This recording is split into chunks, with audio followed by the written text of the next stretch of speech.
Hello दोस्तों, अगर आप हमारे वीडियो में नए हैं तो सबसे पहले आप हमारे वीडियो को लाइक करें, हमारे चैनल को सब्सक्राइब करें और हो सके तो ज़्यादा शेयर करें। शेयर करना ना भूलिएगा दोस्तों, और लगातार बने रहिए हमारे वीडियो में एक से एक नई कहानियां जो सच्ची घटनाओं पर आधारित होती है। बहू के साथ हो रहे अत्याचार को लेकर के आप सभी को जागरूक कर रहे हैं, तो बने रहिए हमारे संग वीडियो में लगातार। विभा, तेरी चाची सास का बेटा वैभव कैसा रहेगा? मैं सोच रहा हूँ कि शालू की शादी की उससे बात चलाऊं। तेरे ससुराल वाले ही जितने वो भी अमीर है, बहुत पैसा है उनके पास भी। हमारी शालू भी तेरी तरह ही राज करेगी। अपने पापा की बात सुनकर विभा एक बार को तो सुन्न पड़ गई। फिर से पापा वही कहानी क्यों दोहरा रहे हैं? पापा को कैसे समझाऊं कि अमीर और ऊंचे परिवार में शादी करने से ही लड़की सुखी नहीं रहती है। अमीर परिवारों में गरीब घर की लड़की कभी राज नहीं करती है, बल्कि वो नौकरानी बनकर ही रह जाती है, जहाँ रोज उसके स्वाभिमान को कुचला जाता है। विभा की शादी को अभी 2 साल हुए हैं। वो कितनी खुश थी जब राहुल ने उसकी खूबसूरती देखकर शादी का प्रस्ताव भेजा था। दोनों एक रिश्तेदार की शादी में मिले थे। राहुल अमीर परिवार से था और विभा सामान्य मध्यम वर्गीय परिवार से थी। पापा बैंक में छोटी नौकरी करते थे, वहीं राहुल के घर वालों का अच्छा खासा बिजनेस था। मम्मी और पापा को तो विश्वास ही नहीं हुआ कि इतने अमीर घर से रिश्ता आया है। विभा भी अपनी किस्मत पर इतराने लगी थी। उसकी सभी सहेलियों और बहनों में सबसे अमीर परिवार राहुल का था। एक दिन राहुल अपने मम्मी पापा को लेकर आने वाला था। परिवार में उनके स्वागत की बड़ी तैयारियां की गई थी।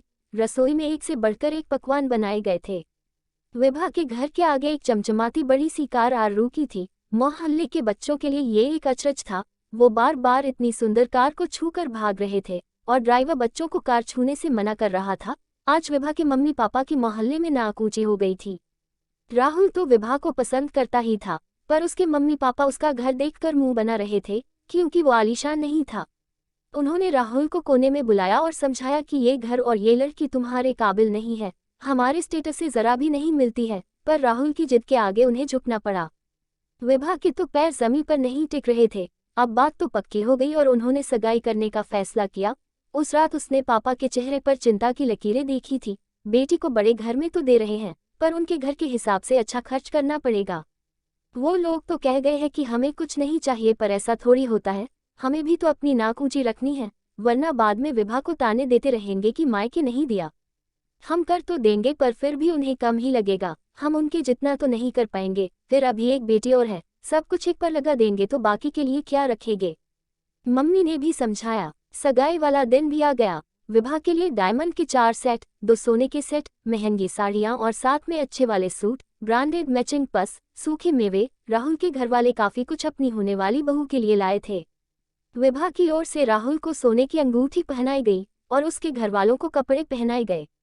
सगाई में इतना सुंदर, महंगा और ढेर सारा सामान देखकर विभा काफी खुश नजर आ रही थी। राहुल के साथ वो एक अच्छी जिंदगी जीने वाली थी, ये सोचकर उसके मम्मी पापा भी बहुत खुश थे। सगाई से शादी के बीच 2 महीने का अंतराल था। राहुल बार बार विभा को मिलने के लिए बुलाता था और उसकी हर मुलाकात में प्यार के बाद नसीहत होती थी। विभा कितनी भी अच्छे से तैयार होकर जाती या कितनी भी अच्छी ड्रेस पहन लेती थी, राहुल कोई ना कोई कमी जरूर निकाल देता था। लिपस्टिक का शेड सही नहीं है, इसके साथ हाई हील क्यों नहीं पहनी? ये हेयर स्टाइल थोड़ा सा पुराना लग रहा है, अब तो तुम डायमंड पहनने की आदत डाल लो। विभा, तुम अब मेरी होने वाली पत्नी हो, तुम्हें मेरे हिसाब से और मेरे घर की स्टेटस के हिसाब से रहना होगा, समाज में खासा नाम जो है। विभा राहुल की हर बात में हाँ भरती थी, चेहरे पर झूठी मुस्कान रखती थी, पर उसका मन खिन्न हो जाता था। अब शादी का समय नजदीक आ रहा था। उसे शादी का लहंगा पसंद करने बुलाया। विभा ने एक लहंगा पसंद कर लिया तो उसकी सास और नंद हंसने लगी। विभा, इतना हल्का और सस्ता लहंगा पसंद किया है? ये हम लोगों की तरफ से होगा, इसके पैसे तुम्हारे पापा को नहीं देने हैं। अपनी सास की ये बात सुनकर विभा के चेहरे की रौनक गायब हो गई। उसके पापा ने शादी में उसकी हैसियत से बढ़कर ही खर्च किया था, पर वो अपने से ऊंचे बेटी की ससुराल वालों को खुश नहीं कर पाए। विभा ससुराल पहुंची, वहां उसके भव्य स्वागत हुआ। शादी के बाद वो हनीमून के लिए विदेश गई। कभी वो फ्लाइट में भी नहीं बैठी थी और विदेश घूमने चली गई। उसके मायके वाले यही मानकर चल रहे थे कि उनकी बड़ी बेटी के तो भाग्य ही खुल गए। हनीमून पर भी राहुल ने उसे कई बार तैयार होने के बाद झिड़का था। वो चाहता था कि वो उसके इशारों पर बस कठपुतली बनकर नाचती रहे। विभा को भी बुरा लगता है, इससे उसका आत्मसम्मान आहत होता है। इससे राहुल को कोई मतलब नहीं था।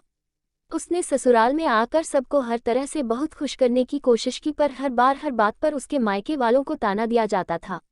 एक दिन वो खाना बना रही थी तो उसकी सास ने टोक दिया, बहू अपने मायके वालों की तरह कंजूसी मत किया करो, मेरे घर में घी और सूखे मेवों की कोई कमी नहीं है, सबको अच्छे से रोटी चुपड़ कर दिया करो, और हाँ यहाँ अधिकतर सब्जी घी में ही बनती है तो तुम ज्यादा मत सोचा करो।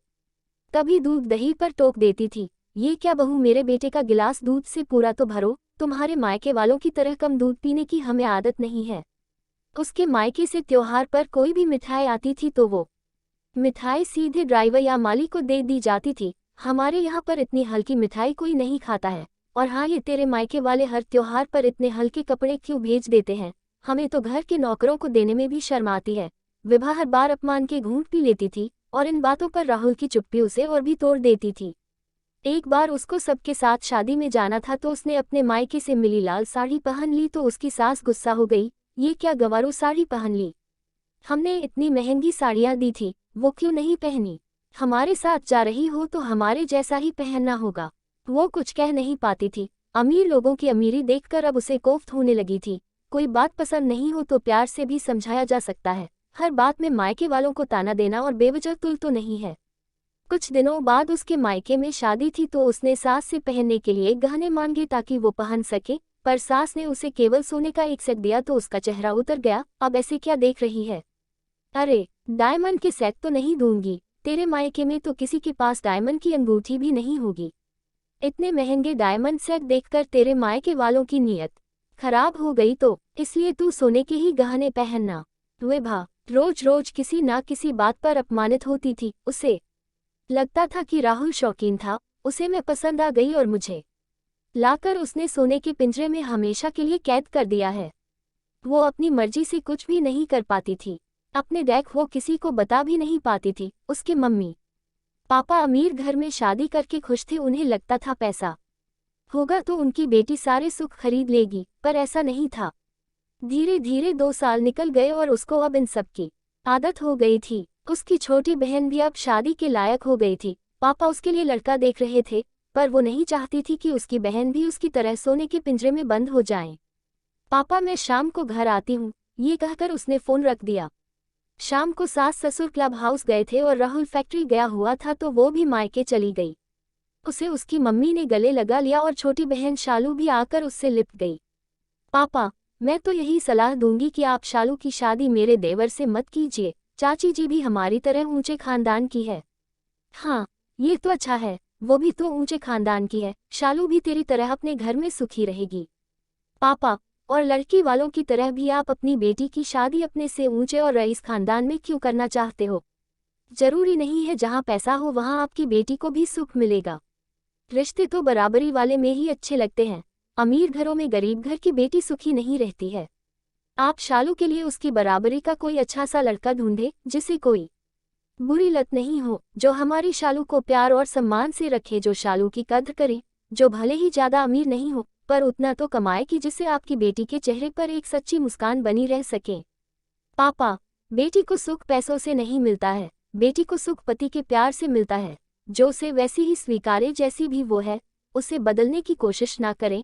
बेटी को उसके ससुराल में पूरा सम्मान मिले, बात बात पर उसके मायके वालों की गरीबी का ताना ना मिले। बेटी बड़े घर वालों के घर में ही नहीं, बड़े दिल वालों के घर में खुश रहती है।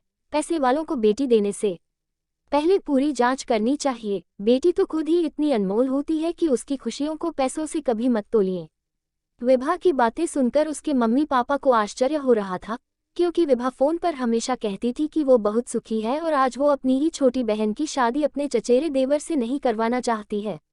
मम्मी मैंने आप लोगों को कभी नहीं बताया क्योंकि आपने इतने मन से मेरी शादी की थी। आपने मेरी शादी में लाखों रुपया कर्ज लिया था ताकि आप मेरे ससुराल वालों को खुश रख सके, पर ये पैसे वालों की भूख तो पैसों से भी नहीं मिटती है और गरीब की बेटी का ये बड़ा मजाक बना देते हैं। मेरे साथ जो हुआ वो मैं अपनी छोटी बहन के साथ नहीं होने दूंगी।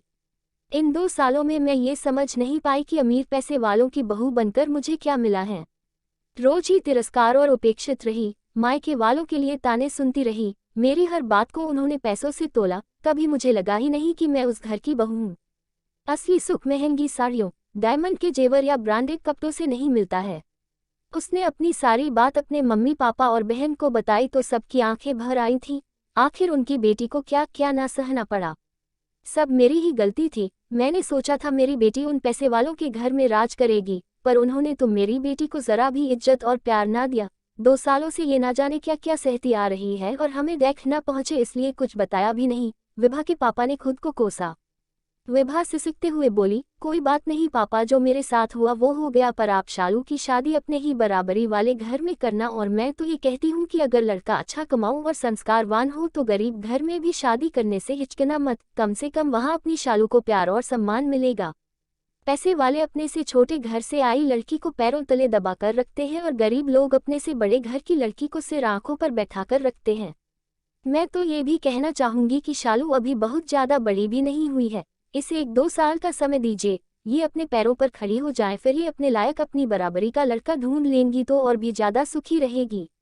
विभा के मम्मी पापा को उसकी बात जंच गई और उन्होंने फिलहाल शालू को अपने पैरों पर खड़ा होने के लिए समय देने का फैसला किया। आज विभा जब मायके से रवाना हुई तो उसका दिल हल्का हो गया था। 2 सालों का बोझ जो मन पर था वो उतर गया था। उसका दिल हल्का हो गया था। 2 सालों का बोझ जो मन पर था वो उतर गया था। पाठकों, सिर्फ ऊंचे अमीर घर में शादी करने से लड़की को संसार के सारे सुख नहीं मिल जाते हैं। लड़की की शादी बराबर वालों में ही करनी चाहिए ताकि माँ बाप पर ज्यादा देने का बोझ भी नहीं बढ़े और उनकी लड़की भी सुखी रहेगी। इस समस्या का सबसे बड़ा हल तो यही है कि लड़की अपने पैरों पर खड़ी हो जाए तो वो खुद अपने लायक लड़का ढूंढ लेगी। आपको कहानी कैसी लगी? आप कमेंट बॉक्स में जरूर से कमेंट करके बताइएगा। और अगर आप हमारे चैनल पर नए हैं तो सबसे पहले आप हमारे वीडियो को लाइक करें, हमारे चैनल को सब्सक्राइब करें और हो सके तो ज़्यादा से ज़्यादा शेयर करें। शेयर करना ना भूलिएगा। दोस्तों, मिलते हैं आपसे अगले वीडियो में एक नई कहानी लेकर के जो सच्ची घटनाओं पर आधारित होती है। धन्यवाद।